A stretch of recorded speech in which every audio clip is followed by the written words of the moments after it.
All right, good Saturday morning, everybody. My name is John Newman from Sports Card Nation. It's time for another episode of Hobby Hotline, episode 286 to be exact. We've got some great topics to tackle, but we also have some great hosts on today's episode. I'll just go in order from top to bottom. We'll start with Horatio Ruiz. Welcome. Thank you for having me, man. I appreciate it. Just love being on the show every month, and looking forward to getting into some good conversation. All right. Well, we the feelings mutual. So, and a veteran, even in his young age, I don't call him Brody the kid anymore. He's not a kid. He's taller than me now, which probably beat me up too. Not that we want that to happen, but Brody TK. Good morning. What's up, John? I'd never beat you up. It's Royal Rumble Saturday and Championship weekend, so I'm pretty excited. It's going to be a good weekend. Yeah, we did not plan that segue, by the way. That just kind of worked out on its own. But all right, guys, let's get into the first topic. I'm going to put this on the screen here. The Donruss Victor Wembanyama rookie card, as you see, with a big no autograph designation on the front. Brody, you brought this kind of to when we were discussing topics for this week. You brought this one to the table. I know about it, but you brought it up. You know, I believe this is a case hit too, so this is not going to be like an easy card necessarily to pull. Um, but what I mean, thoughts on it? This big bold no autograph on it. Obviously, anyone looking at the card knows there's no autograph on it. You don't need that there to determine that. I'll start with Brody because you brought this to the table. Your thoughts here? Why do you think they did this? Do you like the design? Just kind of your overall when you saw this and found out about this. Well, people love Donruss next days because there's the on-card autographs, and obviously they don't have Victor Wembanyama to sign. So I think to do a next day with no autograph would be smart, but just why write no autograph in these giant letters? Like it just seems now we make the card ugly. Like who wants this card now because you wrote no autograph? Like I don't know. It just seems weird to me. And like who thought of this idea?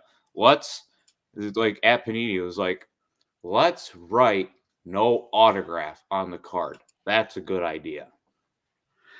Yeah, I think, and I'll get Horatio in here too. I think it's sort of you know an indirect shot back at Fanatics, right? Thanks for not allowing us to have Wembyana autos in our product with the exclusive signing. I like Bamboo. I got to put this on. Bob Boozle said Donner should have used thanks Fanatics instead of no autograph. Fanatics probably would have liked that because it would have been free advertising for them. I would have got a chuckle out of it personally had they done something like that. I'm sure they do that. It'd probably be another lawsuit as well. But we need another one of those. But I want to get Horatio kind of chime in here. Your thoughts on something like this? Yeah, at first I thought it was like sort of like a take that to Fanatics from Panini, you know.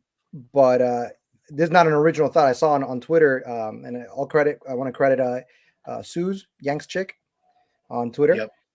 She brought up a good point. She said that it's possible that the cards had already been printed a long time ago.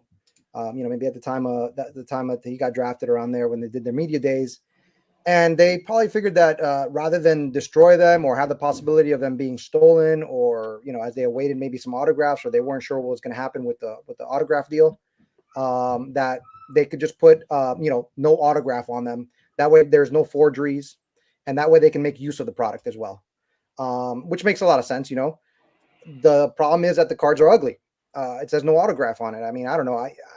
To me, it's not a collectible thing, and I know it's a case hit, but I mean, with the amount of production that's being done, I don't know how rare they really are. So that's kind of my take on it. And I don't know what the long term is. Once the Wemby autographs actually do come out, What's a card that says no autograph going to be worth long term? I don't think it's going to be that much. Maybe in 3-4 years we can probably get them for 30-40 bucks. Yeah, it'll be interesting to see, the lifespan of this card, where it goes, even value wise, how in demand it is. Rich Klein, our very own co-host, has a comment here.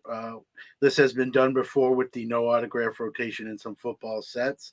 It tells you that the card is not signed and frankly better for the customer. And I think they put that there so someone can't fake sign it and then pose it as a real Wemby auto. But I mean, like Brody said, I think it's aesthetically, it makes the card uglier, in my opinion. I mean, someone else might disagree. Beauty is in the eye of the beholder. Let's get to some good mornings and comments. And good morning, Hodges, Mark Hoyle, Jeff Eklund, Chris Ramsey, Dr. Meyer, Sue Tim Wong, Mad City Brew. I'm going quick here, guys. Foul five ball, defects of life, and I'll put his comment. Looks like an old promo card, yeah, from back in the day. Mike Petty, good morning. He says, I'm selling some fake stickers with up and down scribble on them. You can stick on before grading. You can barely read VWEM. They were likely be 101 at PSA. You gotta like Mike Petty's humor. Always get a chuckle with him, but. Stephen Myers says maybe it will become popular, like the FF Ripken we all know here 34 years later. Now, Brody, you brought this up? I did a little research. Am I correct in that this is a case hit? Yeah, I'm pretty sure. Case the next days are case hits, but the Wemby isn't the only one that has not auto. There's also Grady Dick has one that's non auto, and there might even be more. Those are the only two I've seen, but there might be more. Yeah, to me, the value, if it is a case hit, which apparently it is, I think the value is going to come from the scarcity of the card itself. That thing could say, Panini is the best on the front of it. I think the value, or what people probably will pay, like a lot of low numbered or scarcity cards, is going to be on that basis, right? That there's just not as many of these as other cards. So I think that's where we're going to see what this card goes for. Do you know, have these hit have there been any reported sales, Brody, or you're not sure? I'm not sure. I think the product just came out either yesterday or Wednesday, so it's pretty new product. I'm pretty sure. Yeah, so it's going to be interesting. Listen, he's playing great. He's most likely going to win NBA Rookie of the Year. So in that sense, the card's going to be in demand. You add in the fact that it's a case hit as well. That's going to probably drive the price up. But the Wemby autos, those are going to go up as well. And if you ask me, would I rather have a Wemby auto or a card that says no autograph, even though it's a case hit, low print run, all that juicy stuff? I'll still probably take a Wemby auto just for he's having a great rookie year. He's looking, bar an injury or something else terrible. Looks like he's going to be a perennial all-star, potential Hall of Famer, and so I think the no autograph aesthetically, I don't like it. But I wouldn't throw it out of bed, as I like to say. So, any kind of final thoughts here? No, I just think I like how the one thing that I do like about the card is that it marks sort of a time in our hobby, right? Of transition. So it's almost like a marker, or even a milestone, you could say, where it's transitioning from Panini to Fanatics, and that you could really see the impact of that on this product, right? And who could be a generational player? Wemby is by all means, I mean, he's having a spectacular year. He's living up to his promise. So it's almost like I don't know. I mean, different eras and everything, but let's say a guy is hyped up as, say, LeBron, right? If he had a card that also had a no autograph on it, right? And the hobby might have at that time, say 20 years ago, would have been like, what is going on here? But for us, it's normalized. We understand what's going on behind the scenes, right? So I find that's the most interesting part of this card.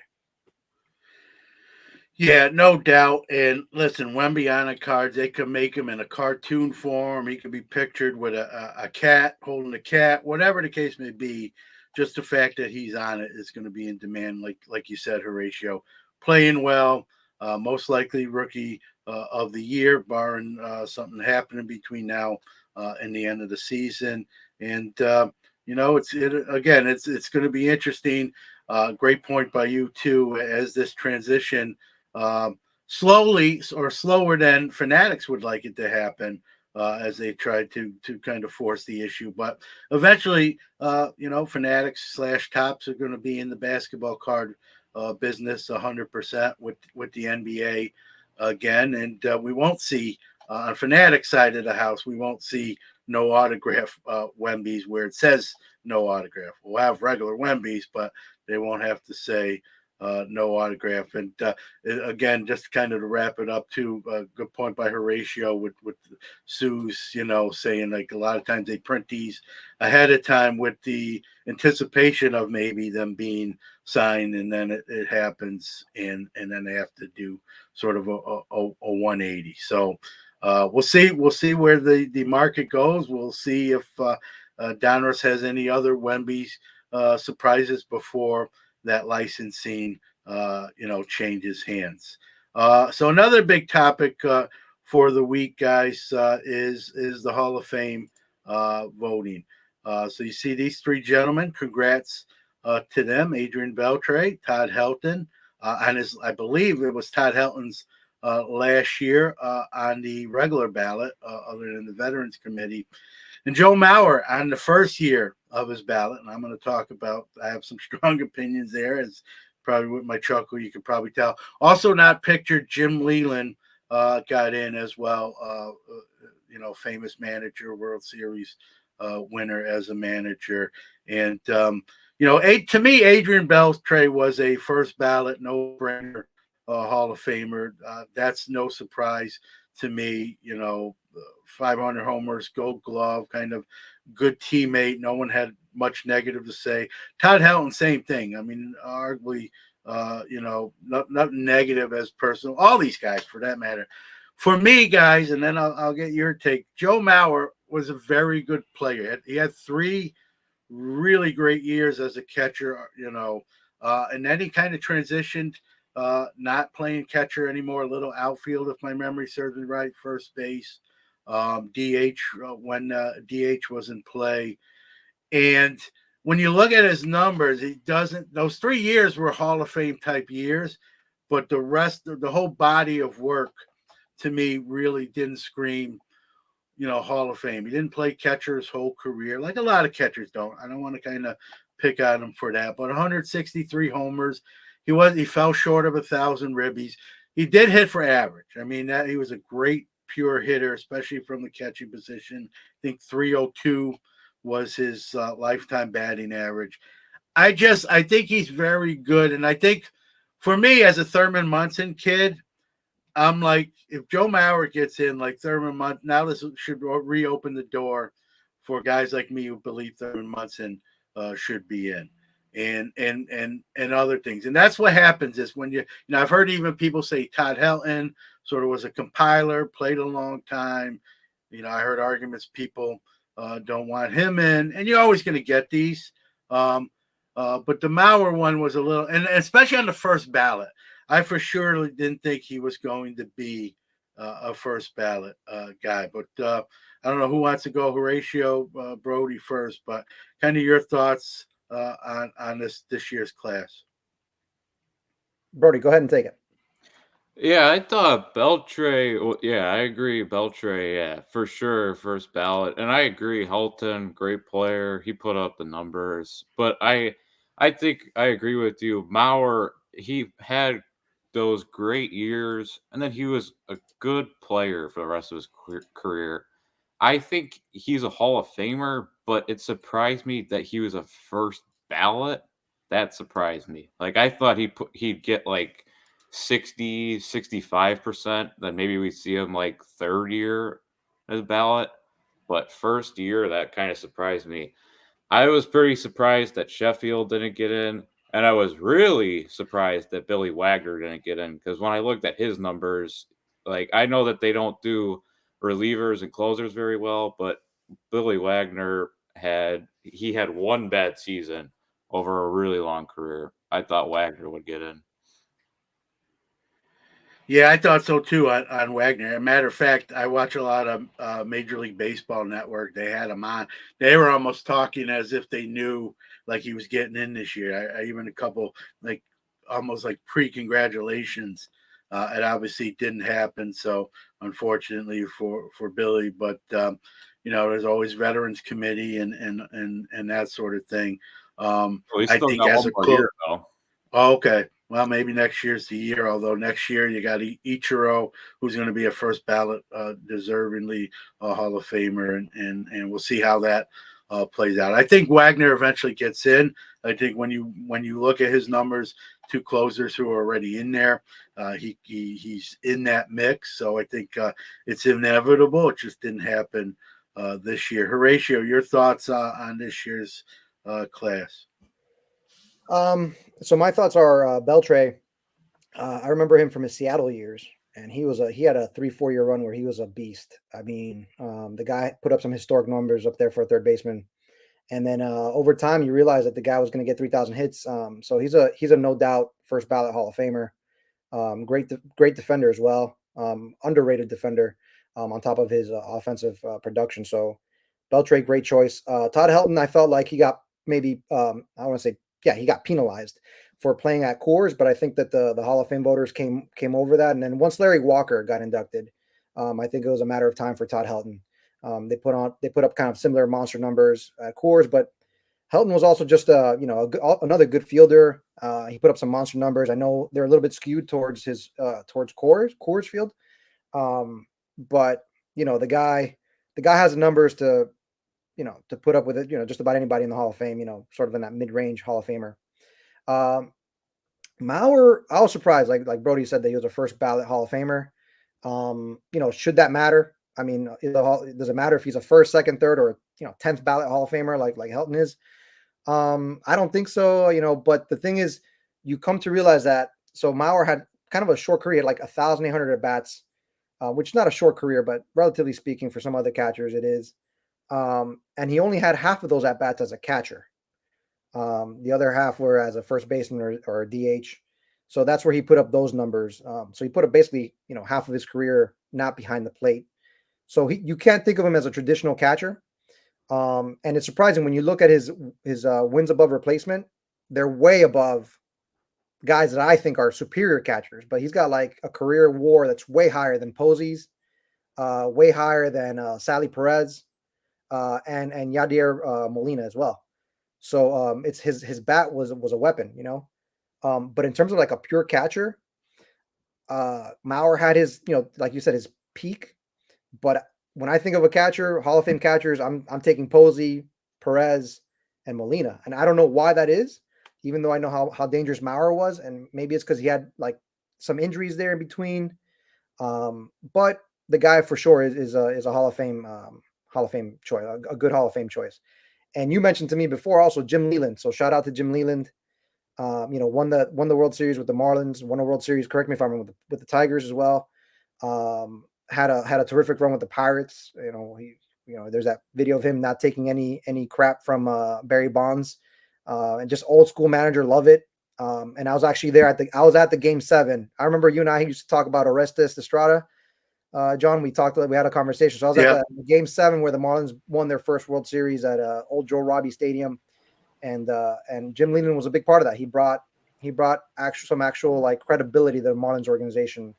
And I think he was a big reason why they won that World Series against the Indians in game 7.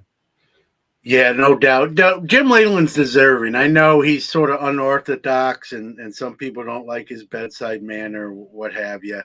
We can do a whole show on a whole bunch of guys like that. But with the amount of wins he's had, the World Series titles, I think his body of work speaks for himself. Well deserved. For him, I watched a video when he got the phone call, and he's not a guy. He showed a lot of like anger emotion, but to see him sort of get choked up was not something you always saw from him. So you knew what it meant to him to finally get that probably final accolade in his career. He doesn't manage anymore, and so this will be the cherry on top of a great managerial career. He did play, not known for much of a player. Obviously, made his bones on the managing side of the house. Some great comments here. I want to get to guys too before we too fall behind on those. Do Fix a Life said Joe DiMaggio got in on his third ballot. Apparently, Joe Mauer is more deserving. That's my thing. I think the first ballot stuff, I think that sort of hurts when someone you feel like is sort of borderline and they get in on the first ballot. And it's not Joe Bauer's fault. Like, we're not picking on Joe Mauer. Like, personally, everything I read and know about him or hear about him, he's a wonderful person. But, I just did not see it as the first ballot. I think he got somewhere like close to 80%. Don't quote me. We have to look it up. But he had a high percentage. That was what really surprised me too. I kind of agree with this comment from Mike Petty. Letting nice guys in has cheapened the Hall of Fame. I almost want all the juicers and cheaters. I agree kind of with like half of that, the first half of that. I think what's becoming like a little bit of Hall of Nice guys, like if they're very good players and really excellent people, we're starting to put those guys in. I'm not necessarily liking putting all the cheaters in, but that line's blurred too with who was juicing, who wasn't. Mike Piazza's in. He's been rumored to have used. I'm a Mike Piazza guy. I hope he didn't. So we'll see. Alan Fars, I've always enjoyed the fun moments for King Felix and Adrian Beltre had on the field, being the good friends they are. Mookie Chilson, good morning, Mookie. Beltre equal no-brainer. Helton and Mauer equal brainers. I kind of agree. The Mauer one, I'm a little more feel strongly against than the Helton. Helton, this is from Mike Petty as well. Helton hit 285 on the road and played in the banjo box. There's that Coors Field effect you mentioned, Horatio. Solid hitter, no homers. Mauer, no homers, caught less games than Munson. And that's the thing. This is what happens, guys, is when certain people get in, like a Mauer, then we can start to go back and say, well, if he's in, this guy's got to be in. Munson being at the top of that list on the catching. And a great point, too, Horatio. Mauer, didn't. I think he caught, like you said, about half of his career. And we were spoiled with some great catchers back in the day, right? The Benches and the Bearers and the Campanellas, and again, it was a different time period. But those guys caught most of their career. And I think, whether someone say, well, the game's different now, John. We've got like load management and we're trying to like extend players' careers. Careers were shorter back then, especially for catchers potentially. I guess maybe it puts those post-war Hall of Fame catchers in a better light, more Iron Men on their part.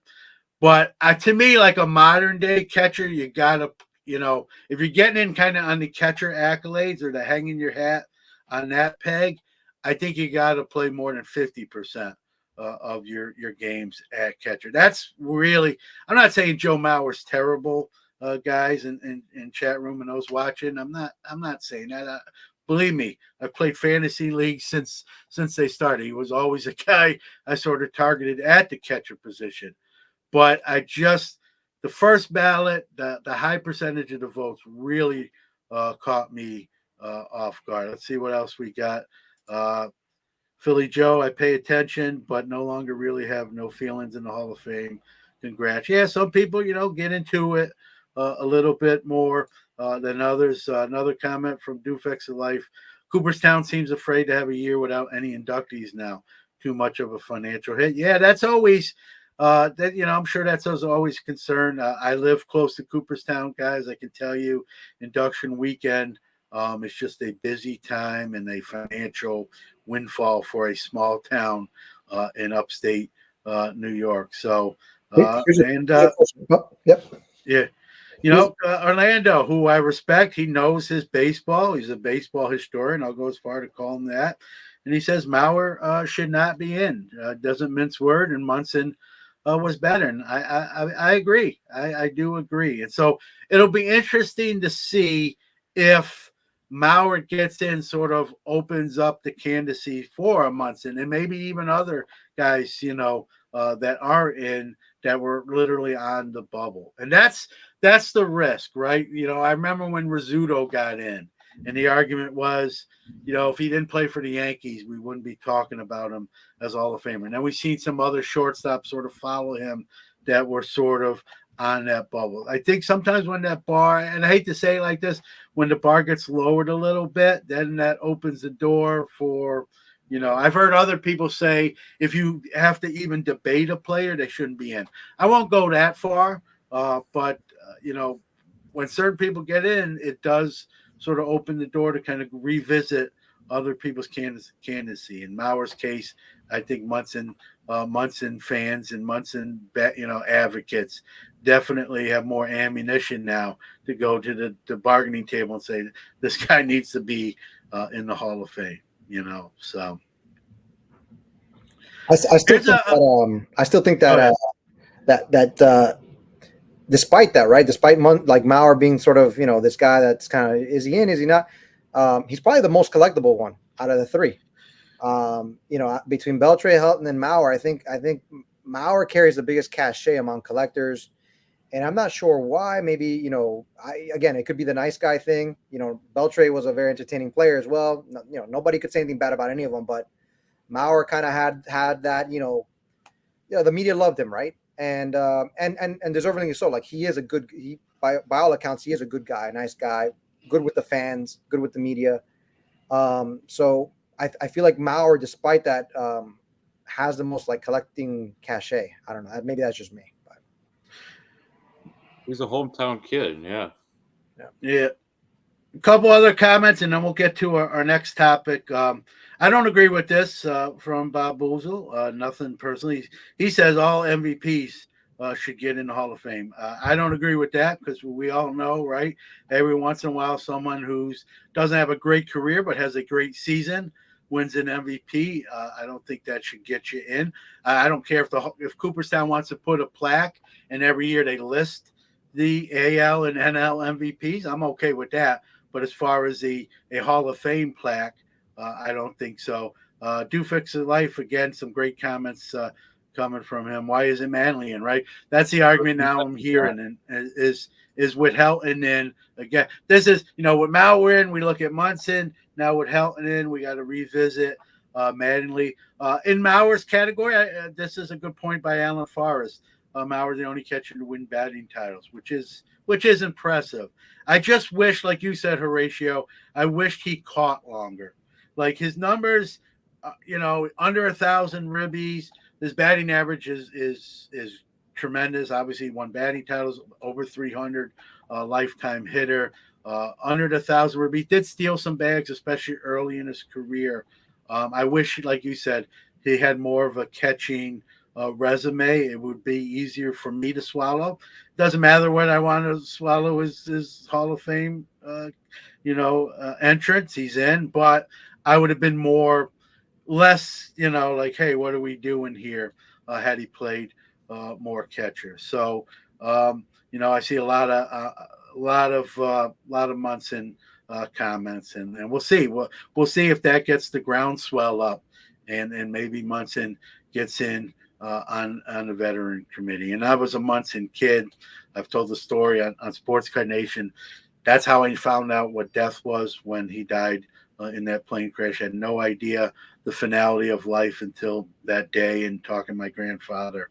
And if that day comes when Munson gets in the hall, obviously his family will be there to represent him and induct him. And I'm going to, it's a 70-minute drive for me, and I'll be making that drive for that day as for what he meant to me as a young baseball fan in Brooklyn, New York. So, and I hope I get the opportunity to do that, and that he gets in.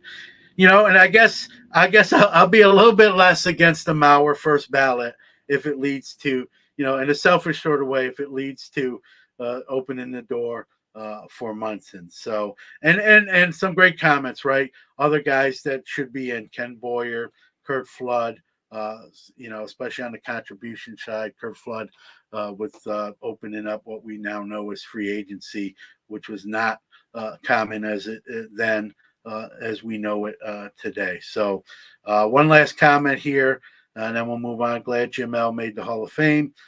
Could have had a third World Series appearance if Barry P.O.S. Bonds would have thrown out Sid without a good knee, bring him out at home plate. Yeah, classic play, and always like seeing that on the highlights. So, all right, guys, and again, I see some Harold Baines stuff. Harold Baines is not a Hall of Famer in my book. But don't talk bad about my White Sox. Well, Brody, I'm not a Harold. Like, Harold Baines was very good, but he, again, a lot at the DH position, right? A lot at the DH position where he wasn't doing it on both sides of the ball, as they say, or playing defense. So, and again, it's not a personal thing. Again, Harold Burns might be the greatest human being in the world for all we know. But that's it's the Hall of Fame. It's not, to me, it's not the Hall of Very Good. But you can't take them out. So I can say what I want, Brody. Your guy's still in there. So you got that much, right? And we could do 2 hours of a Hall of Fame show, but I think we'll go on to our next topic, which I know is going to move the meter for some here, guys. And so let me put this graphic on the screen. Card restoration. We're seeing, this is not a new phenomenon. Well, it's sort of become more of a hot button topic recently. We see the Mr. Minty kit there that you can buy, Kurt's Card Care. There's others too. These aren't the only two that are in this niche part of the industry. They're probably the two biggest. They're the most talked about. So I used this graphic. I'm sort of old school when it comes to this. I don't believe in like rolling your cards out to get creases, or using chemicals to take off writing or blemishes. I believe I don't have a problem, as someone who bulk subs for SGC and grades with PSA and SGC. I'll use a microfiber cloth on a chrome card and that sort of thing, or even a regular card to maybe get a fingerprint or even a surface scratched out. I just don't like adding chemicals. I think that, I've heard people use the art world comparison. Well, they restore, famous works of art to make them as close to the original. Why can't we do that with cards? I don't think that comparison is fair or accurate. That's my opinion. We'll start with Horatio. Kind of your thoughts on card restoration, / altering, if you go that far. I think the biggest issue is honesty, right? And what I mean by that is, man, like if you want to restore cards, for your personal collection, you want to kind of smooth out wrinkles, you want to take out stains, by all means, you go ahead and do it, right? Like, you should be able to do that. They're your cards. With the caveat, right, that when it's time for you to move those cards, that's disclosed. And regardless of whether, it adds value, takes away value, I don't know. That's up for debate, right? But like, you have to disclose that. And I think that the problem is that the majority of resellers, right? And I'm not talking about wiping down a card. I'm not talking about, maybe fixing a scratch even. I'm talking about soaking the card in and kind of leaving it there and smoothing out the wrinkles and taking out stains and certain, taking out dents and stuff like that. You have to disclose that to the buyer. And I think that the majority of people that are reselling the cards don't, because they want to make more money. And in fact, like, if they do disclose that, they might lose money, right? So that's where it is. And it's really like sort of like this existential question within the hobby, like, who are you dealing with, right? And so like a guy might be very friendly to you, smile to you, smile in your face, tell you, hey, look at my cards, they're in such good shape. And he's not disclosing the truth to you, right? He's not being completely honest with you. And you as a consumer would appreciate that. Maybe you don't care. Maybe you're okay with buying, restored cards that have been cleaned. But maybe you do. And so you have the right as a buyer to know that. And if the seller's not disclosing that, then it's not ethical. And so that's where I stand. I mean, I've spoken to Kurt from Kurt's Card Care. I think that he's a great entrepreneur. I think he's doing, what he wants, he's got a niche in the hobby. And I don't think that he's like this horrible guy or anything like that. And, I think he's actually a really good guy. But he's definitely not liked by some people in the hobby. And that's the case. I think it comes down to the people using the products and how much they're willing to disclose. And that's where we kind of, as a hobby and as people that come together in a community, like we have to be honest with each other, and not just look out for our, best interests financially.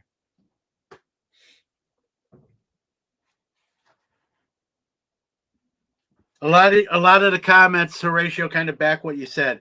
The disclosure is like big, huge. If someone says, "Hey, this was done," like they would sign off on it. I think when it's done and it's not known, I think that's again, using that art world comparison, it's known that that's been restored. It's not a secret. It's widely known, and people are okay with it. This is not necessarily the greatest analogy. Let me preface that. I still play men's competitive softball, but in my younger years, I played a lot more and traveled to states. And the big thing back then was rolling what was called, those who are softball players will know what I'm talking about, rolling a bat, putting a bat like in a vise and thinning out the wall of the bat to get more pop off the bat. You hit more home runs, get more distance on balls that you put in play. It was illegal. Umpires tried to check bats to find them and make sure they weren't used and taken out of play, but they did sneak by. It's something I never did. I usually use my own bats. I don't want to say I never unknowingly like use someone else's bat, and they did that to their bat. But again, that was frowned upon and illegal. And again, I can't say, hey, we can't compare the art world to the card world and then say, hey, we should compare softball bats. But I'm just using that as an example of, we're not talking about restoring these cards so that the ball travels further. The ball traveling further equivalent is they bring more money on auction and sales. And that's where that disclosure comes in. Brody, kind of your thoughts. What can you take and what's like a no in your book? You just go back to the major league scene, give me some of that jalapeno stuff. You got to get anything to get a little bit more break on that ball. I don't know. I mean, the picture on the left looks like it's my next shaving kit. I don't know. Like, it just seems like a little too far. Like, I'm starting to learn in chemistry, like, how you mix stuff. And if you add anything, if you add chemicals, you write it down. And that's where I think you guys mentioned honesty is the best policy. And like I said, if you mix something, you write it down. So just be honest. Like, tell people, like, yeah, I did this. I don't know. Yeah, you sort of hinted there, Brody, that we might see, you're doing chemistry right now. Might we see like a Brody's card care kit coming down the turnpike in the years to come? I don't think so. But we never know. Who knows? Yeah, and I've heard people now. Listen, PSA or I know SGC will can encapsulate cards that will say like, give it the A designation. It'll say authentic, and then evidence of coloring, evidence of trimming, and those cards still sell. Obviously, at less of a premium than ones that get a numerical grade with no sort of designation like that. So there's still a market for altered cards. Obviously, the price comes down that, and again, that's because people know hey, I'm buying a 1971 Topps Thurman Munson, that black bordered card, and someone took a black Sharpie and tried to make some white edges look like they're not white and showing some wear and tear, right? People will still buy that card, but they're going to obviously pay less than a card that's graded a 4, 5, 6 or higher that doesn't have Sharpie on it. So I think there's a market for both. But it's exactly what you said, Horatio. The rub is that it's noted that that card has been altered. Like no one's buying it, not knowing it. Like if you're buying that A Munson evidence of coloring, you know that's what happened, and you're okay with it. I appeal is enough for me, and I get it at a discount price because of the designation. Um, some comments here, guys. And the other thing, it's not a card care kit, but Evan, not recently, but I think last year, Evan Mathis, former NFL player, did a whole video series showing how to trim a card to make the corners sharp again. So let's get to some comments here pertaining to this subject. There were some good ones. So Mr. Minty and Kurt's card care belong in the sports card Hall of Shame. So Bob Boozoo does not like that stuff. He's kind of like me. You know, he needs to sell a trimming tool and call it Manscapes. That company already exists, and that's for shaving your face and other areas. Philly Joe says, I have no problem with people restoring cards. People just need to disclose it if the cards are moved. Good luck with that. And that's exactly what you were saying, Horatio. And that's the rub, right? People are, I don't want to paint with a broad brush, but most people probably, they don't have to say it, probably wouldn't, right? That's where those grading designations come in. Another great comment from Jason, Everyday Card Collector. Hot topic right now, and I really struggle with these card care kits being accepted as a hobby norm. Yeah, I'm old, guys. I'm 51. I've been in the hobby since 7. This is uncharted territory for me, and I never thought. Heck, I used to just throw my cards around, put rubber bands around them. Sacrilegious now, but as a 7 to 10-year-old kid, that's what you did, right? Mike Petty says it's just an accepted scam the way it is. PSA has opened the floodgates. It's fraud by the very definition. Kurt's hair care is next. Yeah, I don't like men don't use products for your hair, for your cards, etc. I just don't like the chemicals onto a card, right? And here's the other thing, when we talk about new drugs, right? The FDA has to do a study before they kind of put their stamp. We don't know long term what these chemicals could potentially do. So right now they clean it up, right?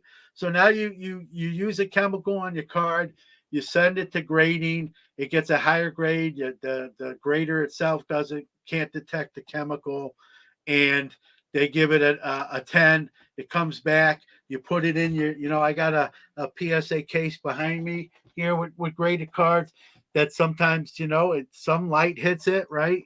So now the light reacts with the chemical over years, and all of a sudden your card's green, right? Your 78 Eddie Murray rookie has got instead of that white borders, it's green all of a sudden over years. We don't know, you got a graded 9 or 10 card from the 70s, and then now it's a green bordered card because whatever chemical, and I'm not a chemist, although I was one of my favorite subjects in high school, but we don't know what eventually long term, right? We've seen Finest, right?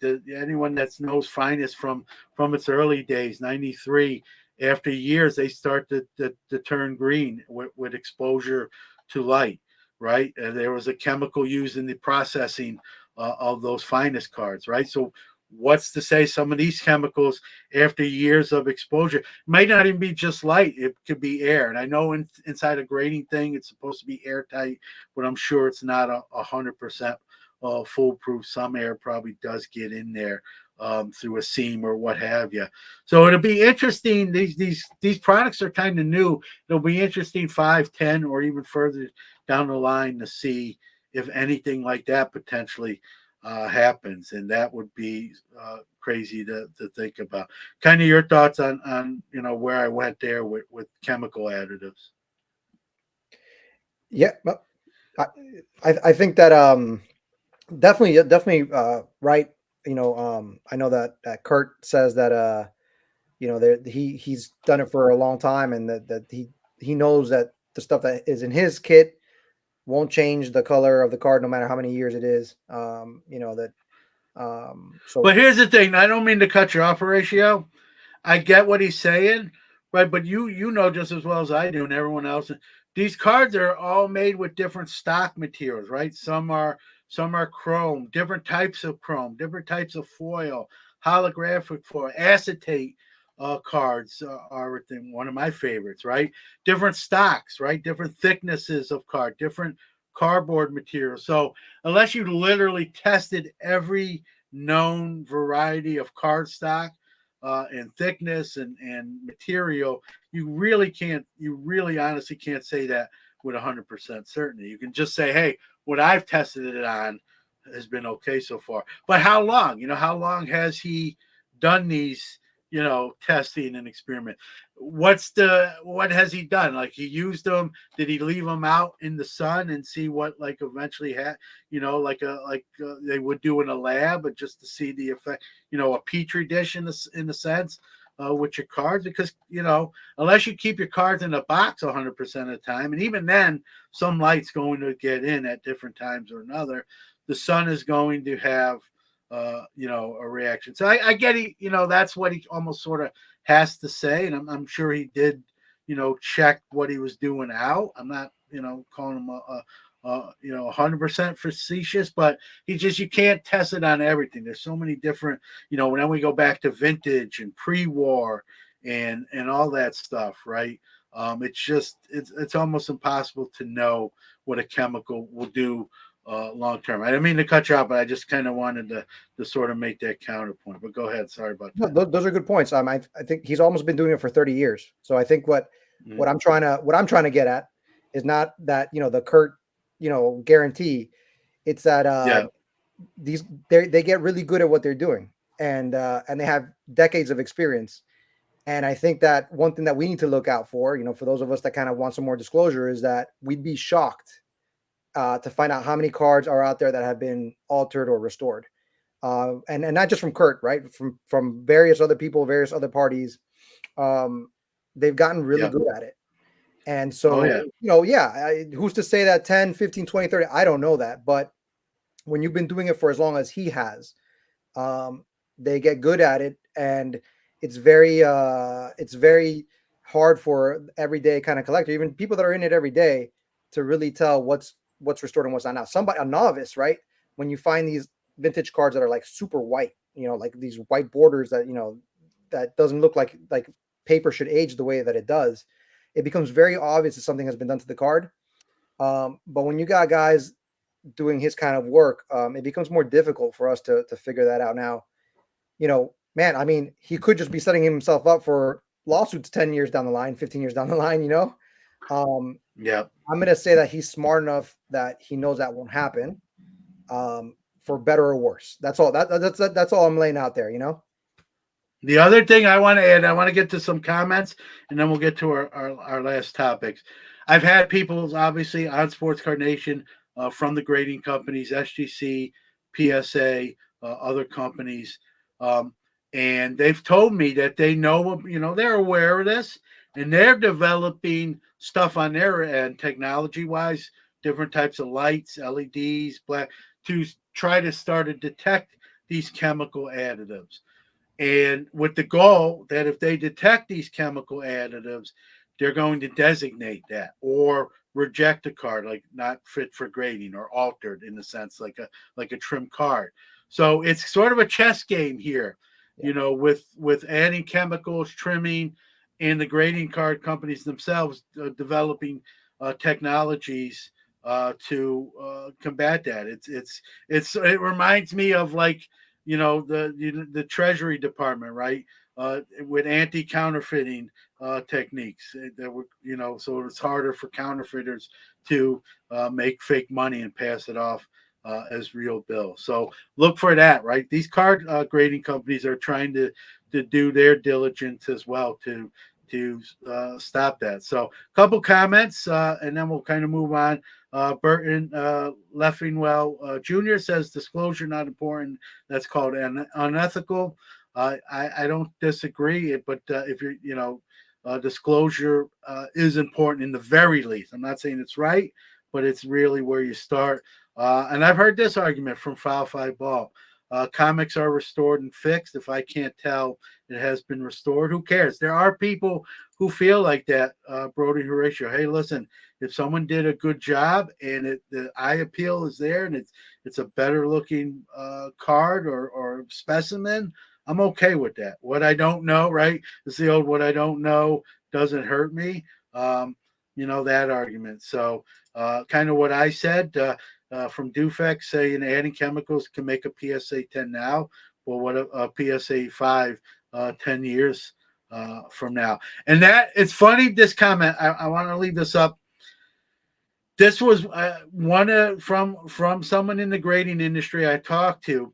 This is why they're trying to develop stuff to detect chemicals for this very point right here. They don't want to give out a 10 to a chemically altered card, then have it break down and deteriorate, and then it's a card that now no longer in 10 condition, but their name and brand is on it with a 10 designation. It makes them look bad too. So they're protecting their own integrity in their own interest. And that's why, someone might say, who cares if someone uses a chemical and the card looks great, the grader should just grade the card.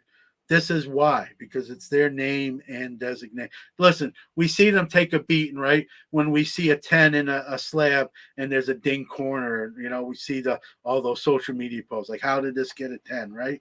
Imagine you see a green chrome card 10 years from now that's got a PSA or an SGC or another grading card 10 on it, right? They're not going to be excited about that while they're taking a beating in social media, and deservedly so, right? So let me see, get a couple. Here we go. Orlando says, I have cards that were soaked from a scrapbook and glue stains come back after a few years. Yeah, like nothing is 100%. It's a good point by Orlando. And I guess at the end of the day, some people are more more accepting that, hey, I just want my card to look the best. If today, I'm not worried. I may not be here in 10 years. The card might be, and I'm gone. So, and to each their own, I guess.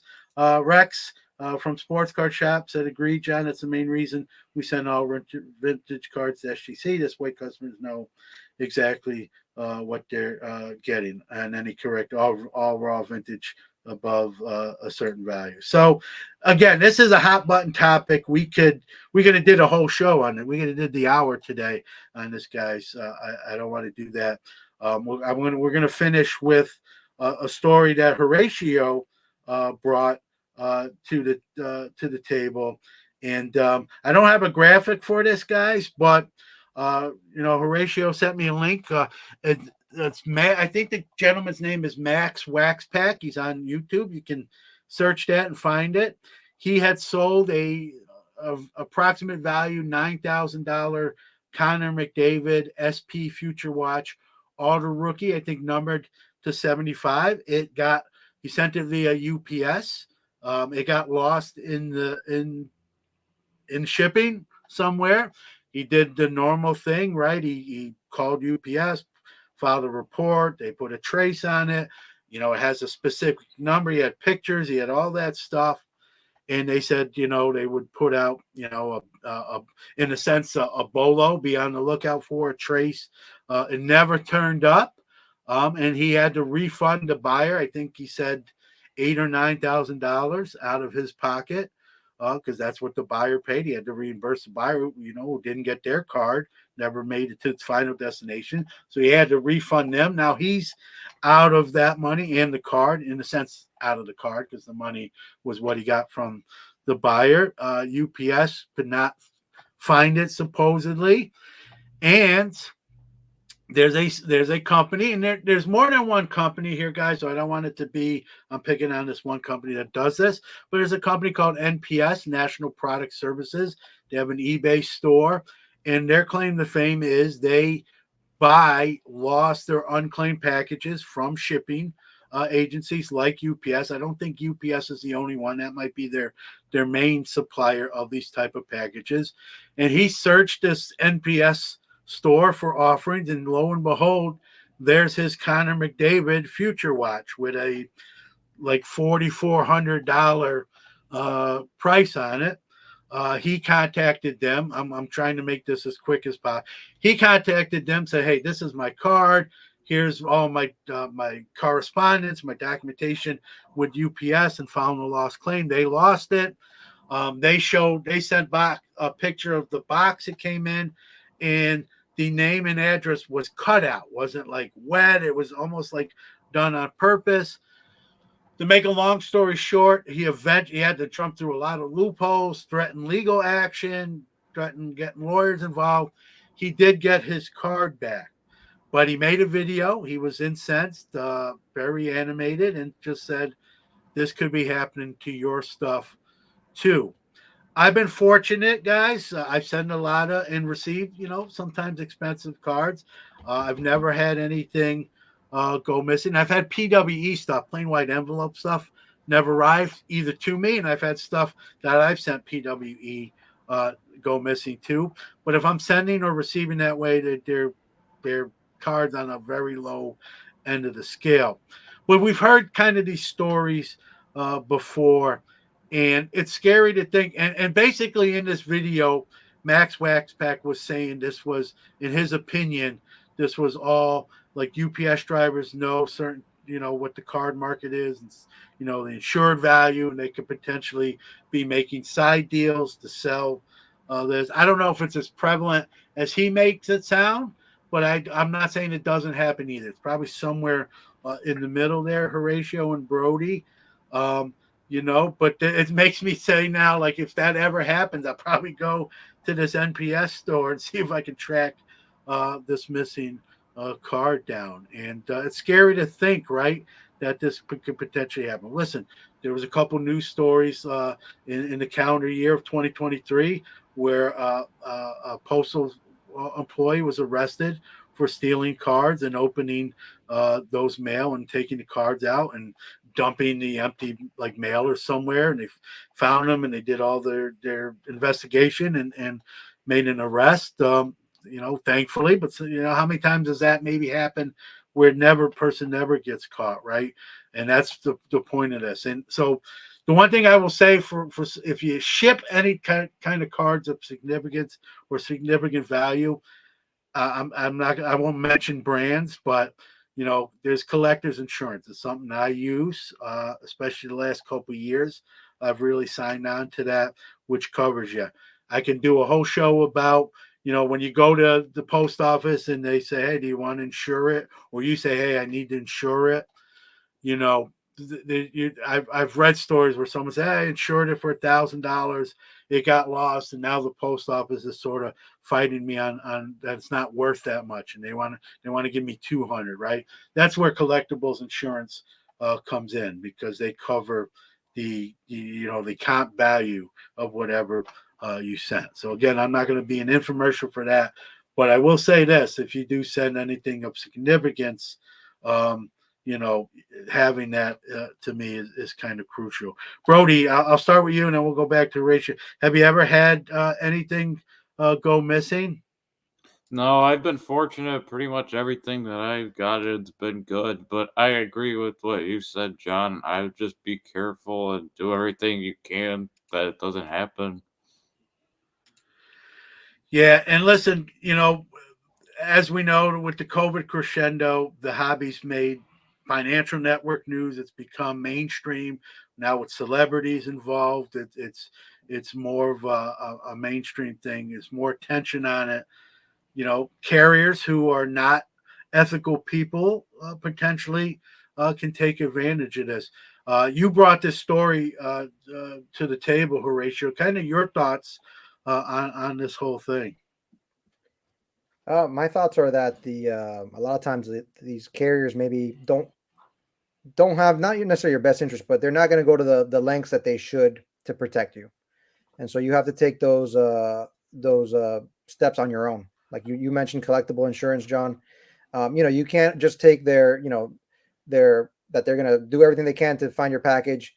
In some cases, this guy Max Waxpacks thought that it was an inside job. That somebody at the facility cut out the label on purpose and then sold it, as a lost package. But the truth is that there was identifying information inside of the package. Like that was his main argument. Like if someone had just opened the package up, even if it didn't have, the mailing label, you would have seen that it came from me, right? Or that Yeah, it came from them. great point. I forgot to mention that. Thank you. Yeah.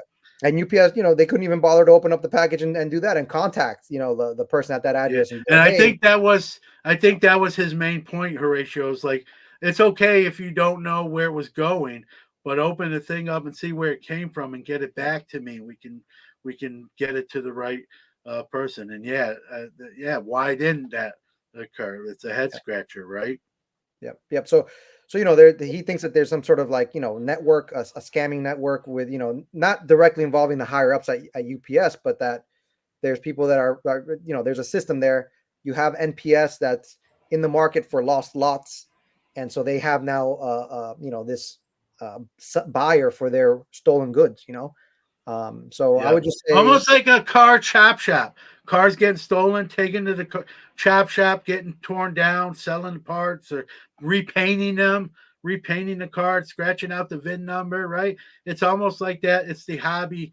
If this is true and this is really what's going on, it's basically a not card, CARD, chop shop in a sense. And that's, it sounds crazy, but it's potentially, a real thing. And it's sad that it's happening, but, he made a lot of great points. I didn't really have time to post Max Waxpacks. It's on YouTube. Check it out. I'm actually going to try to have him on like a hobby quick hits episode and kind of talk about his experience and things like that. A couple comments, guys, as we kind of wind down. Dr. Stephen Meyer says, I would only sell a card that expensive in person. It's a great point. You hear a lot of that. You see ads like, I will personally deliver this card to any potential buyer. Our very own Logan Ward said, my local United States Postal Service lost a Grail card that was out for delivery from PSA. This was 4 years ago, and I still search for it every day. I remember this story, Logan. Thank you for it's not a good story, but thanks for reminding us that happened. Wish it didn't. From Bob Boozle, USPS has lost a handful of my packages, most under $20. Yeah, I've had PWE stuff never arrive to me or where I sent it to.